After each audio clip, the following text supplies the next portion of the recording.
Hello students, आज हम discuss करेंगे सेकेंड यूनिट का topic that is classification of material on the basis of conductivity. Conductivity means कि कोई सब्सटेंस उसमें चार्ज कैरियर्स हैं या नहीं है। अगर चार्ज कैरियर्स हैं तो वो इलेक्ट्रिसिटी को कंडक्ट करेगा, इट मीन्स उसके अंदर से इलेक्ट्रिक करंट फ्लो करेगा। तो उसके बेसिस पर हम मटेरियल को तीन कैटेगरी में हम उसको बांट सकते हैं। First one is insulators. What are the insulators? Insulators are the materials whose electrical conductivity is very small और we can say that negligible, यानी जिन मटेरियल्स की इलेक्ट्रिकल कंडक्टिविटी बहुत स्मॉल है और हम क्या कह सकते हैं, उनकी रजिस्टिविटी और रेजिस्टेंस वेरी हाई, उन मटेरियल्स को हम क्या कहते हैं, इंसुलेटर्स। इट मीन्स उनका रेजिस्टेंस अगर हाई है तो उसमें से करंट फ्लो नहीं करेगा, तो no current flows through insulator. Insulator के अंदर कोई इलेक्ट्रिक करंट फ्लो नहीं होगा क्योंकि इसके अंदर चार्ज कैरियर्स नहीं होते, और चार्ज कैरियर्स की मूवमेंट नहीं होगी तो वो सब्सटेंस या वो मटेरियल इलेक्ट्रिसिटी को कंडक्ट नहीं करेगा। इसका एग्जांपल क्या है? रबड़, वुड और ग्लास। ये मटेरियल ऐसे हैं जिनके अंदर हमारे पास चार्ज कैरियर प्रेजेंट नहीं होते, और चार्ज कैरियर प्रेजेंट ना होने की वजह से वो इलेक्ट्रिसिटी को कंडक्ट नहीं कर सकते। जो सेकंड है हमारे पास material that are the conductors. Conductors are the material whose electrical conductivity is very high. इन मटेरियल्स की इलेक्ट्रिकल कंडक्टिविटी बहुत ज़्यादा हाई होती है और वी कैन से दैट उनका रेजिस्टेंस क्या होता है, बहुत लो होता है। अब कंडक्टर्स के अंदर क्या होते हैं, large number of charge carriers. Charge carriers होने की वजह से electric current can flow easily, वहाँ से इलेक्ट्रिक करंट क्या हो सकता है, बहुत ईजिली फ्लो कर सकता है। Third category is semiconductors. Semiconductors क्या है हमारे पास? Those material whose electrical conductivity lies between insulator and conductors. इन दोनों के बीच में है। इट मीन्स उनकी कंडक्टर्स जितनी कंडक्टिविटी नहीं होती से कम होती है, लेकिन वो इंसुलेटर्स भी नहीं होते, तो इनकी कंडक्टिविटी कंडक्टर से कम होती है लेकिन इंसुलेटर से क्या होती है, ज़्यादा होती है। उनको हम क्या कहते हैं, सेमी कंडक्टर्स। यानी इनके अंदर से वीक करंट फ्लो होता है। फॉर एग्जांपल है सिलिकॉन है, जर्मेनियम है, ये सारे हमारे क्या है, सेमी कंडक्टर्स हैं। तो हमने कंडक्टिविटी के ऊपर तीन तरह के मटेरियल्स पढ़े, insulator, conductors and semi conductors. Insulator which do not conduct electricity, conductors which conduct electricity and semi conductors which lie between insulator and conductors, जिनकी कंडक्टिविटी इंसुलेटर और कंडक्टर के बीच में होती है।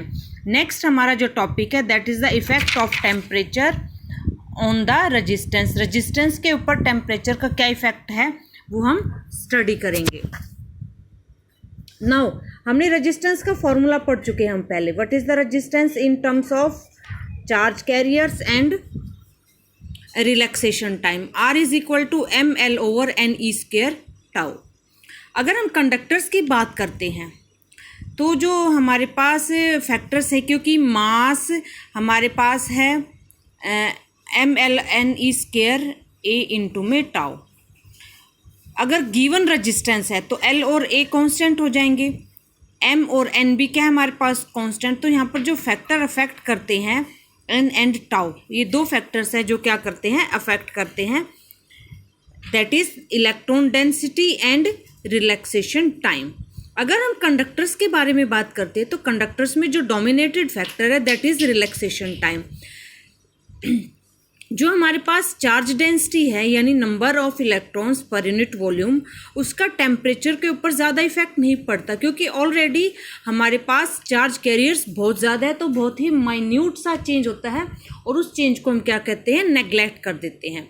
तो with the rise of temperature there is no change in the electron density.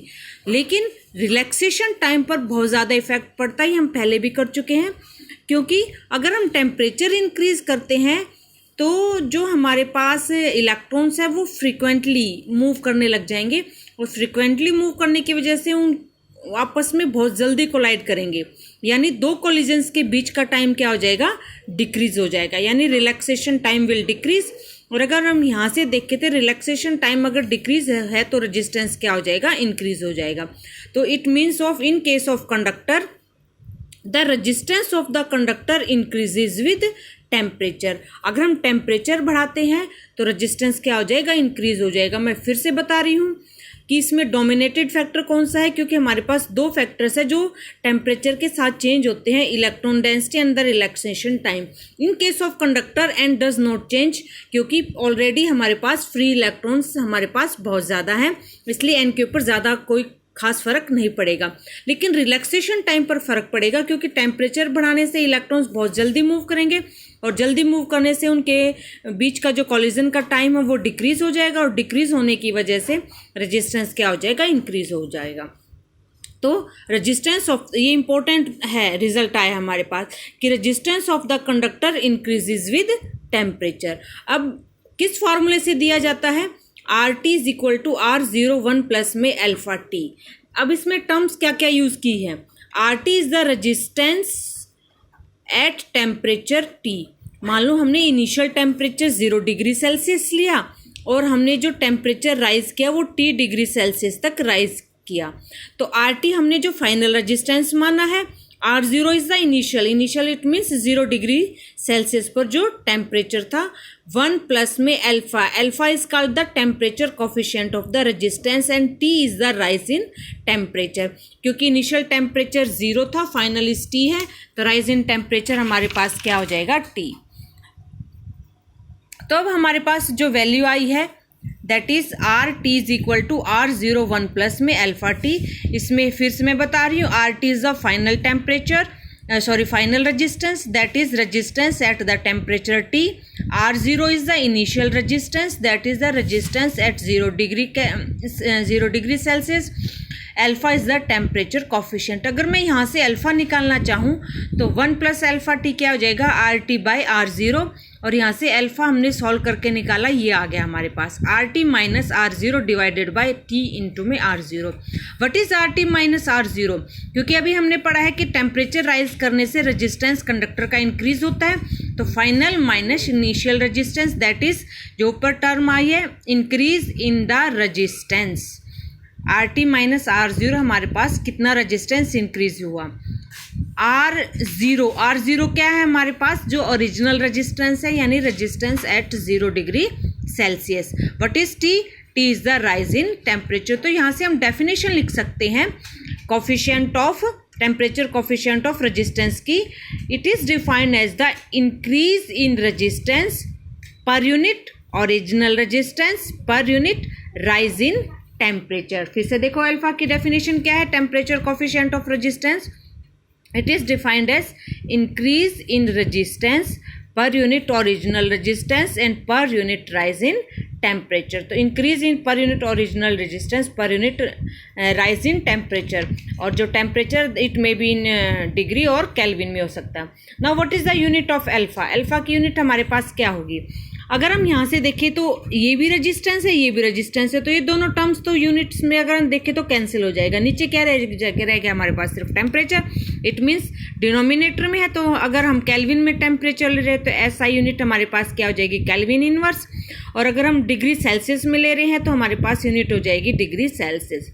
अब अगर हम कंडक्टर्स की बात करते हैं तो रेजिस्टेंस कंडक्टर्स का इंक्रीज होता है, it means alpha is positive for the metals that is conductor.